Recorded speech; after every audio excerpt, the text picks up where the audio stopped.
Hello বন্ধুরা, তোমরা কেমন আছো? আশা করি ভালো আছো। আবারও নিয়ে চলে এলাম নতুন একটা ভিডিও। ভালো লাগলে লাইক কমেন্ট করবেন আর সব বন্ধুদের কাছে ভিডিওটা শেয়ার করে দেবেন। পুরোপুরি ভিডিওটা দেখবেন, টেনে টেনে দেখবেন না, তাহলে কিছুই বুঝতে পারবেন না। দেখতেই পাচ্ছ আমি এখানে দুখানা মূলো নিয়ে নিয়েছি, আর অতি অবশ্যই এখানে দুখানা মূলো নিতে হবে। আর আপনারা চাইলে লাল মূলোও খেতে পারো, সাদা মূলোটা বেশি টেস্টি হয়, লাল মূলো একটু ঝাঁঝালো হয় বেশি। আর যাই হোক, আমি দুখানা মূলো কেটে নিয়েছি। এই যে কেটে খোসা ফেলে একদম গোটা গোটা করে রেখে দিয়েছি। আপনারা চাইলে বটি দিয়ে কুচিয়ে নিতে পারো, অতি অবশ্যই বটি দিয়ে কুচিয়ে নেবে, আর না হলে ঘষে নেবে, কোনো ব্যাপার নেই। আমি এখন দেখতেই পাচ্ছ, এখন এটাকে মূলোটাকে ধুয়ে ভালো করে আমি এখন একটা পাত্রে ঘষে নিয়েছি। ঘষে নিয়ে লঙ্কা দিয়ে দিয়েছি, বেশি কিছু মশলা দেওয়ার দরকার নেই এখানে। আপনারা যেমন লঙ্কাটা খাবেন তেমন লঙ্কাটা দেবেন, কোনো ব্যাপার নেই। হ্যাঁ, যেমন লঙ্কা খাবেন তেমন লঙ্কাটা দেবেন। যাই হোক, এবার আমি এখানে ঘষে নিয়েছি, অলরেডি হয়ে গেছে, দেখতেই পাচ্ছ। এখন আমি ভুসি চিংড়ি মাছ নিয়ে এসেছি। বাজারে অবশ্যই ভুসি চিংড়ি মাছ কিনতে পাওয়া যায়, দেখতেই পাচ্ছ। আমি ছোটো ছোটো চিংড়ি মাছ গুঁড়ি গুঁড়ি ওইগুলো কিনে নিয়ে এসেছি, ওইগুলো ভালো করে বেছে নিয়েছি। আর অবশ্য নদীর থেকে মাছ তোলার পরে দেখবেন এত টেস্টি হয় সে বলার মতো না, দোকান থেকে কিনতে গেলে যা হয় আর কি। যাই হোক, আমি এখন তাড়াতাড়ি করে কড়াই বসিয়ে দিয়েছি। কড়াইটা অলরেডি গরম করে নিয়েছি, ভালো করে কড়াই গরম করে নিতে হবে। অলরেডি আমি কড়াইটা বসিয়ে দিয়েছি। আর সবসময় চিংড়ি মাছগুলো ভালো করে বেছে ধুয়ে নেবেন। ভুসি চিংড়ি মাছ অবশ্যই বেছে ধুয়ে নেওয়াটা খুবই জরুরি দরকার। যাই হোক, আমার কড়াই গরম হয়ে গেছে, অল্প একটু তেল দিয়ে দিয়েছি কড়াইয়ের ভিতরে তেলটা দিয়ে এখন আমি ভালো করে তেলটা গরম করে নিতে হবে। আর লবণ আর হলুদ দিতে হবে জাস্ট চিংড়ি মাছটা ভাজা করার জন্য। দেখতেই পাচ্ছ একদম গুঁড়ি গুঁড়ি চিংড়ি মাছ, দেখে মনে হবে না মনে হচ্ছে অন্য কিছু, এগুলো কিন্তু পুরোপুরি চিংড়ি মাছ। যাই হোক, ভাজলে বুঝতেই পারবে যে চিংড়ি মাছ কিনে, তখন দেখতেই পারবে। যাই হোক, এখন লবণ আর হলুদ দিতে হবে চিংড়ি মাছের ভিতরে, দিয়ে চিংড়ি মাছটাকে ভালো করে নাড়াচাড়া দিয়ে ভাজতে হবে। অতি অবশ্যই লক্ষ্য রাখবো ছোটো ছোটো চিংড়ি মাছ কিন্তু পুড়ে না যায়, সেরকম খেয়াল রাখতে হবে একটু। সেরকম খেয়াল রাখতে হবে। চিংড়ি মাছটাকে ভালোভাবে ভাজতে হবে অলরেডি ভেজে। এখন আমি নামিয়ে নেবো। যেটি হোক, আমি চিংড়ি মাছটা সবে বসিয়ে দিয়েছি, ভালো করে ভাজা করে নিতে হবে। অলরেডি চিংড়ি মাছটা জল জল ভাব হয়ে গেছে। এখন আমি হলুদ দিয়ে দিচ্ছি আর একটু লবণ দিয়ে দেবো। অতি অবশ্যই লক্ষ্য রাখতে হবে চিংড়ি মাছের জন্য হলুদটা বেশি দেবেন না। যেরকম চিংড়ি মাছে লবণ হলুদ দিয়ে মাখিয়ে নেবেন সেরকম, কিন্তু অবশ্য ভুসি চিংড়ি মাছের তেলের উপরে দিয়েই দেওয়া ভালো। হাতে নিতে দেখা যাচ্ছে হুঁয়ো হুঁয়ো ফুটে যাবে, তখন তার থেকে এমনি লবণ আর হলুদ তেলের উপরে দিয়েই একবার চিংড়ি মাছটাকে বসিয়ে দেবে, তাহলে কোনো অসুবিধা হবে না। আর চিংড়ি মাছটাকে ভালো করে ভাজা দিয়ে নিতে হবে, একদম ভালোভাবে ভাজতে হবে, একদম লাল লাল হয়ে যাবে। পুরো ঝোল ভাবটা থাকবে না, চিংড়ি মাছের যে জল ভাবটা থাকে না সেটা মোটেও থাকবে না, একদম পুরো ভাজা ভাজা হয়ে যাবে। যাই হোক, দেখতে পাচ্ছ আমার অনেকটা জল টেনে গেছে।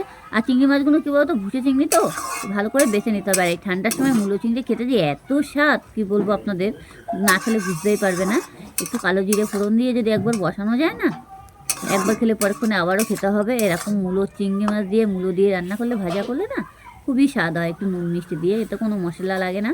অতি অবশ্যই আপনারা ঘরে বসে এই রেসিপি একবার করার চেষ্টা করুন, তাহলে বুঝতেই পারবে এত টেস্টি খাবার এটা। যাই হোক, আমার এরকম ভালো করে ভাজে নিতে হবে চিংড়ি মাছটাকে ঝুরু ঝুরু করে। এবার ভেজে নিয়ে একটা পাত্রের মধ্যে তুলে নেব।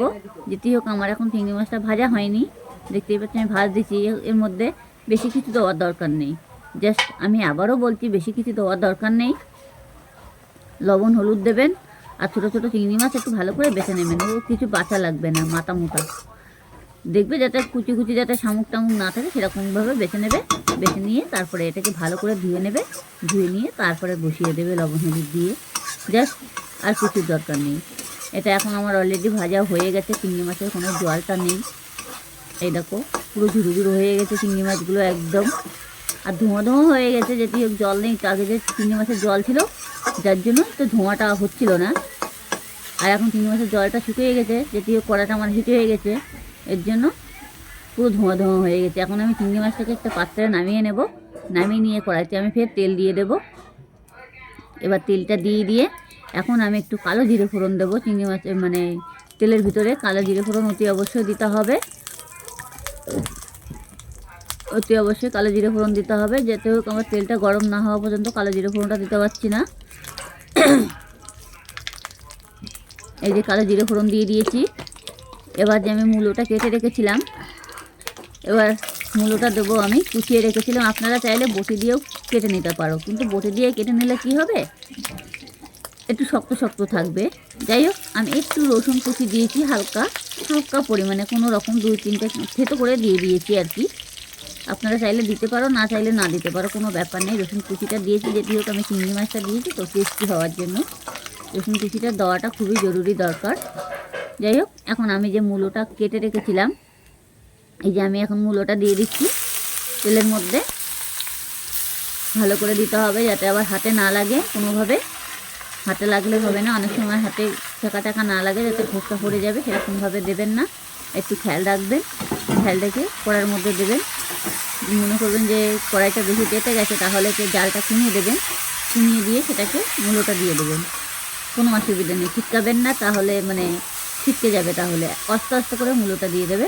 অনেক সময় দেখা যাচ্ছে তেলটা গরম হয়ে গেলে তখন মূলোটা দেওয়ার সাথে সাথে তেলটা ছিটকে যায়, অনেকে দিতে পারে না। সেভাবে দেবে না, আস্তে করে দেবেন, দেখবেন গায়ে লাগবে না। যাই হোক, এটাকে আমার ভালো করে ভেজে নিতে হবে। মূলোতে অনেকটা জল ভাবটা উঠে গেছে, জল দেওয়ার কোনো কারণে এক ফোঁটাও ভুল করে জল দেবেন না। যাই হোক, আমি এখন লবণ দিয়ে দিচ্ছি। এবার লবণ দিয়ে দিচ্ছি, এবার আমি একটু হলুদ দিয়ে দেবো। লবণ হলুদটা দিতেই হবে এর মধ্যে। এখন আমি লবণটা দিয়ে দিয়েছি, এটাকে ভালো করে আবার নাড়াচাড়া দিতে হবে। দিয়ে আমি এখন এবার একটু হলুদ দিয়ে দেবো। হলুদটা একটু অল্প দেবেন, যাই হোক, নাহলে পুড়ে যাবে।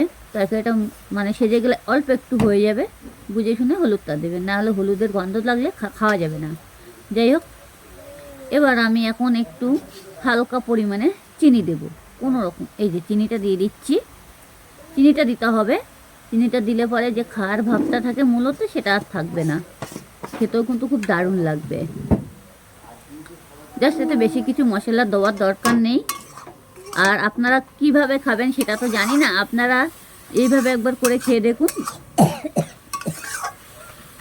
তাহলে বুঝতেই পারবে টেস্টি কত। কুচি চিংড়ি মাছ দিয়ে আর মূলো দিয়ে মানে ভাজা করে খেলে না, একবার খেলে পরেক্ষণে আবারও খেতে ইচ্ছা করবে। খুবই টেস্টি খাবার এটা। দেখতেই পাচ্ছি আমার মূলোতে অনেকটা জল উঠেছিল, এই জলটা পুরো ঝুড়ো ঝুড়ো হয়ে গেছে আর অনেকটাই মানে টেনে গেছে। এবার আমার পুরোটা আর একটু ভেজে নিতে হবে। ভেজে নিয়ে যে আমার চিংড়ি মাছটা আছে সেটা আমি মূলোর ভিতরে দেবো। যেটি হোক, আমি এখন দিচ্ছি না, একটু পরে দেব। পরে দিয়ে তারপরে আমি আবারও নাড়াচাড়া দিতে হবে। চিংড়ি মাছটা এখন তুলে রেখেছি, এটাকে পুরো একদম হয়ে যাবে, ভাজা ভাজা হয়ে যাবে, মানে নরম হবে না, পুরো ঝুড়ো ঝুড়ো টাইপের হবে। সেটাও কিন্তু খুবই ভালো লাগবে। আর যদি ডাল দিয়ে খাওয়া যায় তাহলে তো আরও বেশি ভালো লাগবে। যাই হোক, দেখতেই পাচ্ছ আমি এখন চিংড়ি মাছটা দিয়ে দিচ্ছি। আমার অনেকটা মূলোটা হয়ে গেছে। এরকম চিংড়ি মাছটা রেখেছি ভেজে, সেটাকে আমি এখন দিয়ে দিলাম। দেখেছ, এই ঝুড়ো চিংড়ি মাছটাকে আমি এখন দিয়ে দিয়েছি। এই যে চিংড়ি মাছটাকে আমি দিয়ে দিয়েছি এখন। দিয়ে এটাকে ভালো করে আবারও নাড়াচাড়া দিতে হবে। এবার মানে কড়াই কিন্তু লেগে যাওয়ার সম্ভাবনা থাকবে, চাইলে গ্যাসটাকে কমিয়ে দেবে, তাহলে আরও ভালো হবে। গ্যাসটাকে কমিয়ে দিয়ে যদি এটা নাড়াচাড়া করতে পারো তাহলে খুবই সুন্দর হবে, আর রান্নাটাও ভালো হবে, খেতেও কিন্তু স্বাদ লাগবে। অনেকে বোঝে না যে গ্যাসটাকে কমিয়ে দিলে রান্নাটা হবে না সেরকমভাবে, কিন্তু না, এটা কিন্তু একটু হালকা কমিয়ে দিতে হবে, নাহলে পুড়ে যাওয়ার সম্ভাবনা থাকবে।